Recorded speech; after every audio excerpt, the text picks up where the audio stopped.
സദാശിവസമാരംഭാം ശങ്കരാചാര്യമധ്യമാം അസ്മദാചാര്യപര്യന്താം വന്ദേ ഗുരുപരമ്പരാം. പ്രിയ കുടുംബാംഗങ്ങളെ, ഇത് തികച്ചും വ്യത്യസ്തമായിട്ട് ഞാനൊരു സാധനം നിങ്ങളെ പരിചയപ്പെടുത്താൻ പോവാണ്. ചിലപ്പോൾ നിങ്ങളുടെ ജീവിതം തന്നെ മാറ്റിമറിച്ചേക്കാവുന്ന ഒരു വസ്തു. വിശ്വാസികളുടെ കാര്യമാണ് ഞാൻ പറഞ്ഞിരിക്കുന്നത്, അതല്ലാതെ അവിശ്വാസികളോ അതുപോലെ തന്നെ നിരീശ്വരവാദികളുടെയോ കാര്യമല്ല ഞാനിവിടെ പറയുന്നത്. ഇത് ലോകത്ത് തന്നെ ഏറ്റവും കൂടുതൽ ആൾ ഉപയോഗിക്കുന്നൊരു വസ്തുവാണ്. ഈ വസ്തു ഭാഗ്യവും സമ്പൽ സമൃദ്ധിയും അതുപോലെ നമ്മൾ ഉദ്ദിഷ്ട കാര്യങ്ങളെല്ലാം നടപ്പിലാക്കി തരും എന്നൊരു വിശ്വാസമാണ് ലോകത്തിൻ്റെ നാനാഭാഗങ്ങളിലുള്ളത്. നമ്മളൊക്കെ വീടുകളിൽ ഭാഗ്യത്തിനായിട്ട് ഒരുപടി സാധനങ്ങൾ വെക്കാറുണ്ടല്ലോ. ഭാഗ്യം കൊണ്ട് തരും എന്നുള്ള വിശ്വാസത്തിൽ പല കാര്യങ്ങളും വെച്ച് നമ്മൾ പല കർമ്മങ്ങളും ചെയ്യാറുണ്ട്. എന്നാൽ ലോകത്ത് ഏറ്റവും കൂടുതൽ ആൾ ഉപയോഗിക്കുന്ന വസ്തു ഏതാണെന്ന് ചോദിച്ചു കഴിഞ്ഞാൽ ഞാനിപ്പോൾ നിങ്ങളെ പരിചയപ്പെടുത്താൻ പോകുന്ന വസ്തുവാണ്. ഈ വസ്തു അതിൻ്റെ കൃത്യമായ ക്രമത്തിൽ നിങ്ങളുടെ വീട്ടിൽ വെക്കുകയാണെങ്കിൽ വളരെയേറെ ഗുണമുണ്ടാകുമെന്നാണ് പറയപ്പെടുന്നത്. എന്ന് വെച്ചാൽ കലഹമുണ്ട് തിരികട്ടെ, ആ കലഹങ്ങൾ ഇല്ലാതാക്കാൻ പറ്റും. അതുപോലെ തന്നെ വേറെ എന്തെങ്കിലും ദോഷങ്ങളൊക്കെ ഉണ്ട് തിരികട്ടെ, ആ ദോഷങ്ങളൊക്കെ ഇല്ലാതാക്കും. അതുപോലെ പഠിക്കാൻ താല്പര്യമുണ്ട്, പക്ഷെ പഠിച്ചിട്ടൊന്നും തലയിൽ കയറുന്നില്ല. അവർക്ക് ഇത് പഠിക്കുന്നതിൻ്റെ അടുത്ത് കൊണ്ട് വെച്ച് കഴിഞ്ഞാൽ ആ ഗുണം കിട്ടുമെന്ന് പറയുന്നു. അതുപോലെ പണം വീടുകളിൽ നിന്നും ചോർന്നു പോകുന്നു, നമുക്ക് എത്ര ആയാലും കയ്യിൽ കിട്ടുന്നില്ല, പണം സംഭരിക്കാൻ പറ്റും എന്നൊക്കെ വലിയൊരു വിശ്വാസം ഇതിൻ്റെ പുറകിലുണ്ട്. എന്താണ് എന്നല്ലേ, സാധനം കാണിച്ചതുകൊണ്ട് മാത്രം നിങ്ങൾ മനസ്സിലാക്കിയിട്ട് കാര്യമില്ല. കാരണം എന്താ പറയുക, ഇതിൻ്റെ പിന്നിലുള്ള കാര്യമുണ്ട്. ഇത് എങ്ങനെ വെക്കണം, എവിടെ വെക്കണം, ഏത് തരത്തിൽ വെക്കണം, ഓരോന്നും പല വ്യത്യസ്തമായിട്ട് സാധനങ്ങളുണ്ട്. അത് ഓരോന്നിനും ഓരോ പ്രത്യേകതയുണ്ട്. അതൊക്കെ പറയാം. അതുകൊണ്ട് മുഴുവൻ ഇത് കാണണം, അതിൻ്റെ ഇടയ്ക്ക് കിട്ടിയതിട്ട് പോകരുത്. ഞാൻ ആദ്യ സാധനം കാണിച്ചു തരാം.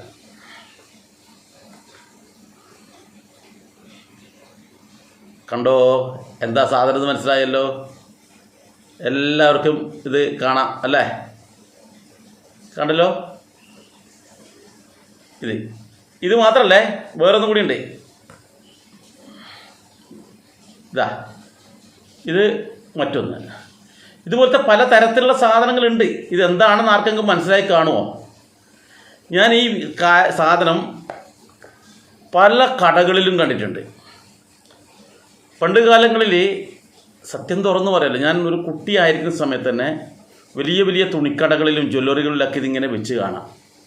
അപ്പോൾ ഞാൻ വിചാരിച്ചു ഇതാരാന്ന്. വലിയ കുംഭക്കൊടൽ, വലിയ ഭീമാകാരമായ തടി, മൊട്ടത്തല ഒക്കെ ആയിട്ടാണല്ലോ ഉള്ളത്. ഞാൻ വിചാരിച്ചു ഇതാരായിരിക്കും എന്നൊരു സംശയം എനിക്ക് കുഞ്ഞുനാളിലുണ്ടായിരുന്നു. അപ്പോൾ ഞാനൊരിക്കൽ വേറെ ആളോട് ചോദിച്ചാൽ അത് ആരാണ് എന്ന് ചോദിക്കുമ്പോൾ അദ്ദേഹം പറഞ്ഞു അത് ചെമ്പൈ വൈദ്യനാഥ ഭാഗവതരാന്നാണ് പറഞ്ഞത്. കാരണം നിങ്ങൾ ആലോചിച്ച് നോക്കൂ, ഈ പറയുന്ന തരത്തിൽ ഈ കുടലും ഇതൊക്കെ കണ്ടിട്ട് ഒരു ഭാഗവതർ ഇരിക്കുന്നത് പോലെ ഉണ്ട് എന്ന് പറഞ്ഞു. ഞാൻ അന്നേരം അത് വിശ്വസിച്ചു തൽക്കാലം. പക്ഷേ എനിക്കൊരു ദോഷമുണ്ട്. എന്ത് കാര്യവും കൃത്യമായി മനസ്സിലാക്കുന്നത് വരെ അതിൻ്റെ പുറകെ ഇങ്ങനെ സഞ്ചരിച്ചു കൊണ്ടേയിരിക്കും. പൂർണ്ണമായി ഇതായി മാത്രമേ ഞാൻ മറ്റൊരാളുള്ളത് പറയുകയുള്ളൂ. അപ്പം ഞാൻ ഇതിനെക്കുറിച്ച് അന്വേഷിക്കുമ്പോൾ മനസ്സിലാകുന്നത് നമ്മൾ ചിന്തിക്കുന്നതേ അല്ല. ഇന്ന് പറശ്ശിനിക്കടവ് മടപ്പുരയില്ലേ, അവിടെ പോയി കഴിഞ്ഞാൽ എല്ലാ കടകളിൽ നിറയെ ചന്തകളായിട്ടുള്ള കടകളുണ്ട്. പല തരത്തിലെ കളിക്കോപ്പുകളും മറ്റു പല സാധനങ്ങളും വെക്കുന്നത്. അവിടെ ആയാലും ഗുരുവായൂരായാലും ഇനി എവിടെ പോയി കഴിഞ്ഞാലും ക്ഷേത്രവുമായി ബന്ധപ്പെട്ടുള്ള എല്ലാ കടകളിലും എല്ലാ ഫാൻസി ഷോപ്പുകളിലും ഇത് കാണാൻ പറ്റും. ഞാൻ പല കടക്കാരോടും ചോദിച്ചു ഇതെന്താ സാധനം. അവർ പറഞ്ഞത് കുബേര കുബ്ജി ആണ്, കുബേരനാണ് എന്ന്. കുബേര കുബ്ജി എന്നാണ് എല്ലാവരും പറയുന്നത്. അപ്പോൾ എൻ്റെ മനസ്സിലുള്ള സംശയം വേറെയാണ്. കുബേരൻ എന്ന് പറയുന്ന ആരാ? രാവണൻ്റെ ജ്യേഷ്ഠൻ. ഇത് വെച്ചാൽ മുമ്പ് ലങ്ക അടക്കി ഭരിച്ചത്, ലങ്കയുടെ അധിപൻ ശരിക്കും കുബേരനായിരുന്നു. വൈശ്രവണൻ എന്നൊരു പേരും കൂടിയുണ്ട് അദ്ദേഹത്തിന്. അപ്പോൾ ഈ പറയുന്ന ഈ രാവണൻ ഈ കുബേരനെ തോൽപ്പിച്ചിട്ട് അവസാനം ഈ കുബേരൻ അളകാപുരി എന്ന് പറയുന്ന സ്ഥലത്തേക്ക് താമസം മാറ്റിയതായിട്ട് നമുക്ക് രാമായണത്തിൽ കാണാൻ കഴിയും. പക്ഷേ രാവണനോട് പോലും നിന്ന് പൊരുതാൻ ശക്തിയുള്ള ആ കുബേരൻ, ധനത്തിൻ്റെ അധിപനായിട്ടുള്ള ആ കുബേരൻ ഇങ്ങനെ വലിയ കുംഭക്കുടലും വലിയ വണ്ണും ഒക്കെയുള്ള ഒരാളല്ല. അത് കാരുരുമ്പിൻ്റെ കരുത്തുള്ള കൈവലവും അതുപോലെ തന്നെ അതിശക്തിയുള്ള ഒരാളായിട്ടാണ് നമ്മളൊക്കെ പഠിച്ചിട്ടുള്ളത്. അപ്പോൾ കുബേരനല്ല എന്ന് എനിക്ക് 100% ഉറപ്പായി. അപ്പോൾ പിന്നെന്താ ഉണ്ട്, ഇതാരാന്ന് മനസ്സിലാക്കണം. അങ്ങനെ അന്വേഷിക്കുമ്പോഴാണ് ചൈനീസ് വാസ്തുശാസ്ത്രം പഠിക്കാനിടയായത്. കുറേ കാര്യങ്ങൾ മനസ്സിലാക്കാൻ വേണ്ടി ചൈനീസ് വാസ്തുശാസ്ത്രം നോക്കി. അതിൽ നിന്നാണ് എനിക്കിത് മനസ്സിലാക്കിയത്, ഈ പറയുന്ന ഇത് ലാഫിംഗ് ബുദ്ധ എന്നാണ് ഇതിന് പറയാറ്. എന്ന് വെച്ചാൽ ചിരിക്കുന്ന ബുദ്ധൻ. പക്ഷേ ഇത് പുസ്തകത്തിലൂടെ മനസ്സിലാക്കിയ സമയത്ത് നമുക്കൊന്നും അറിയാത്തൊരു കാര്യം ഉണ്ടായിരുന്നു. എന്താണെന്നറിയോ, നമ്മളൊക്കെ ചിന്തിക്കുന്നത് എന്താ, ബുദ്ധനോ, ബുദ്ധൻ ശുദ്ധോധന മഹാരാജാവിൻ്റെ മകനായിട്ടുള്ള ബുദ്ധൻ, ശ്രീബുദ്ധൻ ഇങ്ങനെയല്ലല്ലോ, ആ രൂപം, ഇങ്ങനെയുള്ള രൂപം നമ്മൾ എവിടെയും കണ്ടിട്ടില്ലല്ലോ. എന്നാൽ ശുദ്ധോധന മഹാരാജാവിൻ്റെ മകനായിട്ടുള്ള ബുദ്ധനല്ല ഈ ബുദ്ധൻ എന്ന് നമ്മൾ വേണം മനസ്സിലാക്കാൻ. ഇത് ഞാൻ പറഞ്ഞു ലാഫിംഗ് ബുദ്ധ എന്നാണ് പറയുക. ഇത് എവിടെയാ? ഇത് പണ്ട് ചൈനയിൽ ജീവിച്ചിരുന്ന ഒരു സന്യാസിയാണിത്. അപ്പോൾ സെൻ സന്യാസി എന്നാണ് പറയുക. ഇദ്ദേഹത്തിൻ്റെ പേര് ബുധായി എന്നാണ് യഥാർത്ഥത്തിൽ. കാലഘട്ടം ശരി, ഇദ്ദേഹം AD 907 923 ഇടയിലാണ് ലിയങ് രാജവംശ കാലഘട്ടത്തിൽ ഫെങ്ഹുവ എന്ന് പറയുന്ന സ്ഥലത്ത് ഉണ്ടായിരുന്നതായിട്ട് ചരിത്രം രേഖപ്പെടുത്തിയിട്ടുള്ളത്. ഇദ്ദേഹത്തിന് വളരെയേറെ പ്രത്യേകതയുണ്ട്. ഇദ്ദേഹം നല്ല ഒന്നാന്തര സന്യാസിയാണ്, ബുദ്ധ സന്യാസിയാണ്. അപ്പോൾ ഇദ്ദേഹത്തിന് വളരെ പ്രത്യേകതയുള്ളത് കൊണ്ട് തന്നെ ആ നാട്ടിലെ മുഴുവൻ ആൾക്കാർക്കും, പ്രത്യേകിച്ച് ചൈനയിലുള്ള മുഴുവൻ ആൾക്കാർക്കും ഇദ്ദേഹത്തിന് അത്രയേറെ സ്നേഹമായിരുന്നു. അതുകൊണ്ട് തന്നെ ഇദ്ദേഹത്തിനെ എല്ലാവരും ബോധിസത്വ മൈത്രേയ എന്നാണ് വിളിച്ചിരുന്നത്. എന്ന് വെച്ചാൽ ഭാവിയിലെ ബുദ്ധൻ എന്ന് വെച്ചാൽ പിന്നീട് പറഞ്ഞതെന്ന് വെച്ചാൽ ഇത് സാക്ഷാൽ ശ്രീബുദ്ധൻ്റെ അവതാരം തന്നെയാണ് എന്നാണ് പറഞ്ഞിട്ടുള്ളത്. ഏതാ കാലഘട്ടം നോക്കണം, AD 907. AD 900 എന്ന് പറയുമ്പോൾ തന്നെ ഇന്നിപ്പോൾ 2000 ആണ് ഉള്ളത്. അപ്പോൾ ഏകദേശം 1100 വർഷങ്ങൾക്ക് മുമ്പുള്ള ഒരു വ്യക്തിത്വത്തെയാണ് ഈ 2000ൻ്റെ കാലഘട്ടത്തിലും നമ്മൾ പവിത്രമായി സൂക്ഷിക്കുന്നത് എന്ന് വേണം നമ്മൾ കരുതാൻ. അപ്പോൾ ഇത് ചില്ലറക്കാരനല്ല. ഇദ്ദേഹത്തിൻ്റെ ജീവിത കാലഘട്ടത്തിൽ ഇദ്ദേഹം എവിടെ പോകുമ്പോഴും ഇദ്ദേഹത്തിൻ്റെ ഒന്നിച്ച് ഒരുപാട് കുട്ടികളുണ്ടാവും. എവിടെയെങ്കിലും പോകുമ്പോൾ കുട്ടികളായിരിക്കും, ഒരു പടയോളം ഉണ്ടാവും കുട്ടികൾ. എന്താണെന്നറിയോ, കുട്ടികൾക്ക് വേണ്ടുന്ന മിഠായിയും മധുരപലഹാരങ്ങളൊക്കെ ഇദ്ദേഹം പോകുന്ന വഴിക്കിൽ എല്ലാവർക്കും കൊടുക്കുന്ന പറഞ്ഞ്. ചിരിക്കാത്ത ഒരു നിമിഷം പോലും ഉണ്ടായില്ല. ഏത് ദുഃഖമായാലും സങ്കടമായാലും ആരെങ്കിലും സങ്കടം എന്ന് പറഞ്ഞാൽ അവരോട് ചിരിച്ചും കൊണ്ടാണ് എപ്പോഴും സംസാരിക്കുക. അങ്ങനെ ഒരാളെ നമുക്ക് ചിന്തിക്കാൻ പറ്റുമോ? നമുക്ക് പറ്റുമോ? എപ്പോഴും നമ്മൾ ചിരിച്ചിട്ട് എപ്പോഴും നിൽക്കാൻ പറ്റുമോ നമുക്ക്? കാരണം നമുക്ക് വിഷമം വരുമ്പോൾ നമുക്ക് വിഷമം ഉണ്ടാവും, ദുഃഖം വരുമ്പോൾ അതിന് സങ്കടം വരും, അതുപോലെ കോപം വരുമ്പോൾ അങ്ങനെ അതിനനുസരിച്ച് നമ്മുടെ മുഖഭാവം മാറും, സന്തോഷം വരുമ്പോൾ നമ്മൾ സന്തോഷിക്കും. പക്ഷേ കോപത്തിൻ്റെ സമയത്തായാലും ദുഃഖത്തിൻ്റെ സമയത്തായാലും ഏത് അവസരത്തിലും ഇദ്ദേഹത്തിന് ചിരി മാത്രമാണുള്ളത്. മാത്രമല്ല ഈ പറയുന്ന ആൾ ഈ പോകുന്ന വഴിക്കൊക്കെ തന്നെ എല്ലാവർക്കും എന്തെങ്കിലും തരത്തിലുള്ള സമ്മാനങ്ങളും സന്തോഷം. കുട്ടികളാണ് പ്രധാനം. അപ്പോൾ കുട്ടികൾക്ക് ഏറ്റവും പ്രധാനമാണ് ഇദ്ദേഹത്തിന് എല്ലാവരും ലാഫിംഗ് ബുദ്ധ എന്ന വിചാരിച്ചാൽ എപ്പോഴും ചിരിക്കുന്നതായത് കൊണ്ടാണ് ഇദ്ദേഹത്തിന് അങ്ങനെ ഒരു പേര് വന്നത് എന്നാണ് പറയപ്പെടുന്നത്. അപ്പം ഇദ്ദേഹത്തിൻ്റെ ഈ പറയുന്ന ഇതുണ്ടല്ലോ, ഇതിൻ്റെ പുറകു വശം നമുക്ക് നോക്കിക്കഴിഞ്ഞാൽ അവിടെ ഒരു ഭാണ്ഡക്കെട്ട് കാണാം, ഒരു സഞ്ചി, തുണി സഞ്ചി ആയിട്ടാണ് നമ്മൾ ചിന്തിക്കേണ്ടത്. അപ്പോൾ ഇത് ഒരു വലിയൊരു ഇതിൽ ഭാണ്ഡക്കെട്ടിൽ ഇതിങ്ങനെ പുറകിൽ തൂക്കുവാണ്. അപ്പോൾ ഈ ഭാണ്ഡക്കെട്ട് എന്ന് പറഞ്ഞാൽ നമ്മൾക്കുള്ള സമ്പാദ്യമാണ്, സന്തോഷമാണ്, നമുക്ക് ഓരോ ആൾക്കാർക്കും സന്തോഷം തരുന്നു എന്നുള്ള ചിന്തയാണ്. വേറൊന്നെന്ന് വെച്ചാൽ കയ്യിൽ ഈ മധുരപലഹാരങ്ങൾ പിടിച്ച് നിൽക്കുന്നതുണ്ട്. അതുപോലെ തന്നെ കൈ ഇങ്ങനെ ഉയർത്തിപ്പിടിച്ചിട്ട്, തലയ്ക്ക് മുകളിൽ ഇങ്ങനെ ഉയർത്തിപ്പിടിച്ചിട്ട് അതിൻ്റെ മുകളിൽ കയ്യിൽ സാധന സാമഗ്രികളായി നിൽക്കുന്ന ലാഫിംഗ് ബുദ്ധയുണ്ട്. അപ്പോൾ ഇതിൻ്റെയൊക്കെ എന്ന് വെച്ചാൽ അവിടെയുള്ള ആൾക്കാർ, അവിടെയുള്ള ലോകത്തിൻ്റെ എല്ലാ ഭാഗത്തുള്ള ആൾക്കാർ പറയുന്നത് വെച്ചാൽ സമൃദ്ധിയും സംതൃപ്തിയും സന്തോഷവും ഉണ്ടാക്കി തരുന്നതാണ് ഈ പറയുന്ന ലാഫിംഗ് ബുദ്ധ. ആ ഒരു വിശ്വാസത്തിലാണ് എല്ലാ വീടുകളിലും എല്ലാ കടകളിലും ബിസിനസ് സ്ഥാപനങ്ങളിലടക്കം ഇതെല്ലാവരും വെക്കുന്നു. ഇതിൻ്റെ ആ പ്രത്യേകത ഞാൻ നേരത്തെ പറഞ്ഞു. കാരണം ഈ പറയുന്ന വ്യക്തി എന്നുവെച്ചാൽ നമ്മുടെ ലാഫിംഗ് ബുദ്ധ എന്ന് പറയുന്ന ബുധായി. ഇദ്ദേഹം ആ കാലഘട്ടത്തിൽ ജീവിച്ചിരിക്കുന്ന കാലഘട്ടത്തിൽ എല്ലാവരോടും സ്നേഹത്തോടെ പെരുമാറുള്ളൂ. ആര് എന്ത് സഹായം ചോദിച്ചു വന്നാലും അദ്ദേഹവും അദ്ദേഹത്തിൻ്റെ ശിഷ്യഗണങ്ങളെല്ലാം കൂടിയിട്ട് അവർക്ക് വേണ്ടുന്ന കാര്യങ്ങൾ ചെയ്തു കൊടുക്കും. ഒരു ദൈവദൂതനെ പോലെ എല്ലാവരുടെയും മുന്നിൽ അദ്ദേഹം എത്തിക്കൊണ്ടിരുന്നു എന്നർത്ഥം. കുടുംബ പ്രശ്നം ആയിക്കോട്ടെ, സാമ്പത്തിക പ്രശ്നമാവട്ടെ, ഇനി കുടുംബ കലഹങ്ങളാവട്ടെ, വിദ്യാഭ്യാസം കുറഞ്ഞവരാവട്ടെ, ഏത് തരത്തിൽ ആൾക്കാർ വന്നാലും അതിനുള്ള പരിഹാരം അദ്ദേഹത്തിൻ്റെ അടുത്തുണ്ടായിരുന്നു. അപ്പോൾ അതുകൊണ്ട് തന്നെ ആണ് അദ്ദേഹത്തിനെ ബുദ്ധൻ്റെ അവതാരമായിട്ടും ചില ആൾക്കാർ, ചില പിന്നീട് വന്ന ആൾക്കാരൊക്കെ അങ്ങനെയാണ് കണ്ടിരുന്നത്. ആ ഒരു കാരണം കൊണ്ട് തന്നെയാണ് ഇന്ന് ചൈനയിലുള്ള ഏറ്റവും വലിയ ദാരുശില്പം എന്ന് പറയുന്നത് ഇദ്ദേഹത്തിൻ്റെതാണ്. ശ്രീബുദ്ധൻ അവിടെ പ്രധാനപ്പെട്ട ആളാണെങ്കിൽ പോലും അവിടെയുള്ള ഒരു ക്ഷേത്രമുണ്ട്. ചൈനയിലുള്ള ഹാങ് ചൗ എന്ന് പറയുന്ന ഒരു സ്ഥലത്ത് ലിംഗിൽ ക്ഷേത്രം. ആ ക്ഷേത്രത്തിൻ്റെ മുൻഭാഗത്ത് കർപ്പൂരം നമ്മൾ ഉണ്ടാക്കുന്നില്ലേ, ആ കർപ്പൂരം ഉണ്ടാക്കുന്നത് ഒരു മരത്തിൽ നിന്നാണ്. അപ്പോൾ ആ കർപ്പൂര മരത്തിൽ നിന്നും ഇദ്ദേഹത്തിൻ്റെ രൂപം കൊത്തിയെടുത്തു എന്നാണ് പറയുന്നത്. അതിന് ഹൈറ്റ് എന്ന് പറഞ്ഞാൽ 24.6 മീറ്റർ ഉയരത്തിലാണ്. അത്രയും വലിപ്പത്തിൽ ഇദ്ദേഹത്തിൻ്റെ ആ ഒരു രൂപം ആ മരത്തിൽ ഉണ്ടാക്കുകയും അതിന് അവിടുത്തെ അളവിൽ 60 തേൽ സ്വർണം, നമ്മളിവിടെ കിലോ അല്ലേ, ഇതിനേക്കാൾ എത്രയോ മടങ്ങാണ് 60 തേൽ എന്ന് പറയുന്നത്. ആ തരത്തിൽ സ്വർണം കൊണ്ട് അത് പൊതിഞ്ഞു. ആ വിഗ്രഹം ഇപ്പോൾ അവിടെ ഉണ്ട് എന്നർത്ഥം. അതിൻ്റെ പല പതിപ്പുകളാണ് പിന്നീട് പല ഭാഗങ്ങളിലും ഇത്തരത്തിലേക്ക് വന്നിട്ടുള്ളത്.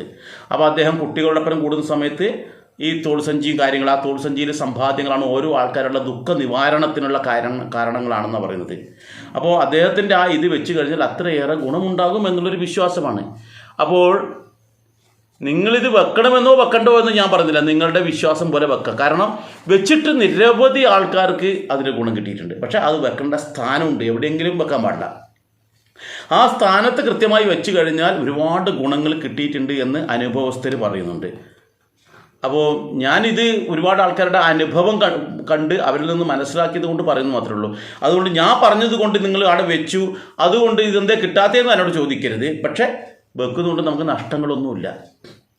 വെച്ച് കഴിഞ്ഞാലോ ദൈവാനുഗ്രഹം കൊണ്ട് ചിലപ്പോൾ രക്ഷപ്പെട്ടു പോയേക്കാം, ചിലപ്പോൾ നമ്മുടെ ജീവിതം തന്നെ മാറ്റിമറിച്ചേക്കാം. അങ്ങനെ അനുഭവം ഇല്ല എങ്കിൽ ഈ ലോകത്തിൻ്റെ നാനാഭാഗങ്ങളിലേക്ക് നോക്കിക്കഴിഞ്ഞാൽ അവിടെയൊക്കെ, അമേരിക്കയിലായാലും ചൈനയിലായാലും റഷ്യയിലായാലും ഇനി എവിടെ പോയി നോക്കിയാലും അവിടെയൊക്കെ ഈ സാധനമുണ്ട്.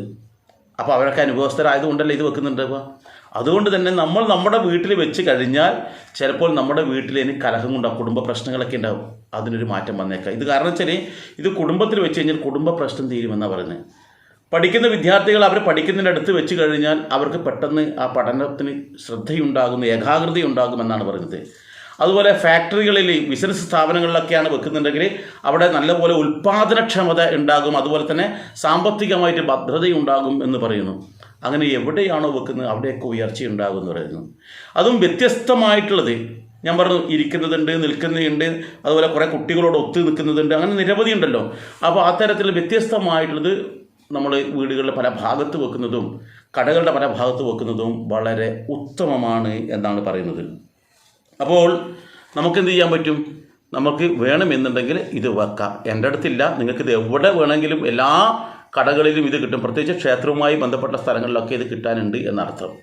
ചെറിയ പൈസക്ക്, എന്തിനേറെ 10 രൂപ മുതൽ നമുക്ക് ഈ സാധനം കിട്ടാനുണ്ട് എന്നർത്ഥം. അപ്പോൾ ഇത് നമ്മുടെ വീട്ടിൽ വെച്ച് കഴിഞ്ഞാൽ സംഘർഷം ഇല്ലാതെയാക്കും, കൂടുതൽ സമാധാനം ഉണ്ടാക്കാൻ പറ്റും എന്നൊക്കെയാണ് പറയുന്നത്. പക്ഷേ ഒരു കാരണവശാലും ഈ സാധനം കൊണ്ടുപോയിട്ട് നിലത്ത് വെക്കരുത്. ഭൂമിയിൽ വെക്കാനേ പാടില്ല എന്ന് പറഞ്ഞത്. ഭൂമിയിൽ ഒരു 30 സെൻറ്റിമീറ്ററെങ്കിലും ഉയരത്തിൽ വേണം ഈ സാധനം വെക്കാൻ. അതിനനുസരിച്ച് നമ്മുടേതായ ഹൈറ്റിലൊക്കെ വെക്കുക, ഏത് വലുപ്പത്തിലുള്ളതും വെക്കുക. ഇന്ന് വിപണിയിൽ നമുക്ക് കിട്ടുന്നത് മരം കൊണ്ട് സ്വർണം കൊണ്ട് കിട്ടും, അതുപോലെ ചെമ്പ് കൊണ്ടും വെള്ളി കൊണ്ടും ഒക്കെ കിട്ടാനുണ്ട്, മാർബിൾ കൊണ്ടുള്ളത് കിട്ടാനുണ്ട്, തടി കൊണ്ടുള്ളത് കിട്ടാനുണ്ട്, അതുപോലെ തന്നെ കളിമണ്ണ് കൊണ്ടുള്ളത് കിട്ടാനുണ്ട്, കല്ല് കൊണ്ടുള്ളത്, ഒരുതരം പ്രത്യേകിച്ചുള്ള കല്ലുകളൊക്കെ ഇല്ലേ, അതിലൊക്കെ കൊത്തിയെടുത്തിട്ടുള്ള സാധനങ്ങൾ നമുക്കിന്ന് വിപണിയിൽ കിട്ടാനുണ്ട് എന്ന് വേണം നമ്മൾ മനസ്സിലാക്കാൻ വേണ്ടിയിട്ട്. അപ്പോൾ ഇനി നമ്മൾ ചിന്തിക്കേണ്ടത് ശരി, ഇത് വെക്കേണ്ട സ്ഥലം എവിടെയാണ് എന്നുള്ളതാണ്. എവിടെയെങ്കിലും നമുക്ക് വെക്കാൻ പാടില്ല എന്ന് ഞാൻ പറഞ്ഞിട്ടുണ്ട് നേരത്തെ. അപ്പോൾ ഇത് വെക്കുന്നതിന് ഒരു സ്ഥലമുണ്ട്. ഇത് പരമാവധി നമുക്ക് കിഴക്ക് ഭാഗത്തേക്ക് അഭിമുഖമായി വെക്കുന്ന വിധത്തിൽ നമുക്ക് വെക്കുന്നത് നല്ലതാണ് എന്നാണ് പറയുന്നത്. കിഴക്കോട്ട് എന്ന് വെച്ചാൽ കുറച്ച് ഉയർച്ചയുള്ള സ്ഥലമല്ലേ, നമുക്ക് ജീവിതത്തിൽ തന്നെ സൂര്യോദയവും മറ്റു കാര്യങ്ങളായിട്ട് ഒരു ശുഭദിക്കായിട്ടാണ് കാണുന്നത്. അപ്പോൾ കിഴക്കിന് അഭിമുഖമായിട്ട് ഇത് വെക്കാം എന്നാണ് പറയുന്നത്.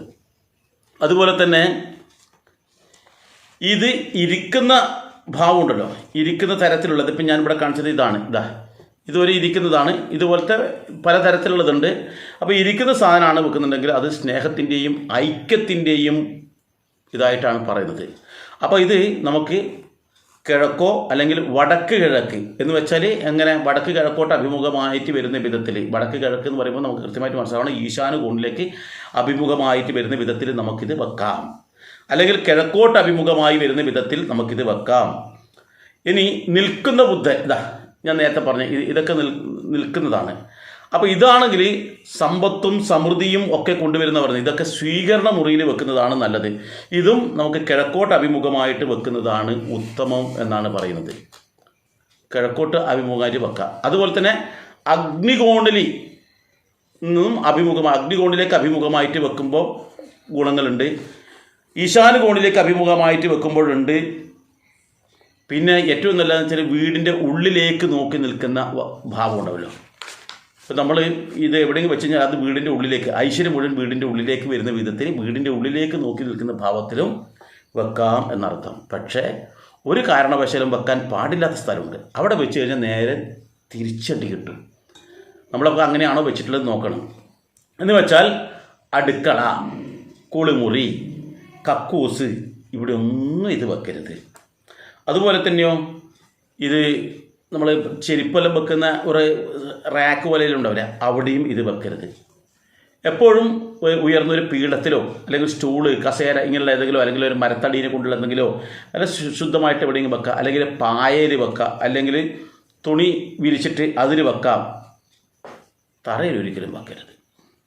അപ്പോൾ ഇത്തരത്തിൽ നമ്മൾക്ക് സമൃദ്ധി ഉണ്ടാക്കാൻ വേണ്ടിയിട്ട്, നമ്മുടെ കുടുംബത്തിന് ഐശ്വര്യം ഉണ്ടാക്കാൻ വേണ്ടിയിട്ട്, ഇത്രയും കാലത്തെ സംഘർഷങ്ങളും പ്രശ്നങ്ങളെല്ലാം തീർത്ത് കുടുംബ സമ്പൽ സമൃദ്ധമായിട്ട് ഐശ്വര്യമുള്ളതായി തീരണമെന്ന് ആഗ്രഹിക്കുന്ന ആൾക്കാർക്ക് നിങ്ങൾ ആലോചിച്ച് നോക്കൂ.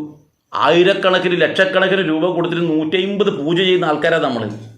കേവലം ഒരു 10, 25, 50 രൂപ കൊടുത്തിട്ട് സാധനം വാങ്ങിച്ച് വീട്ടിൽ വെച്ചാൽ എന്താ ദോഷമുള്ളത്? ഒരു ദോഷവും ഇല്ല നമുക്ക്.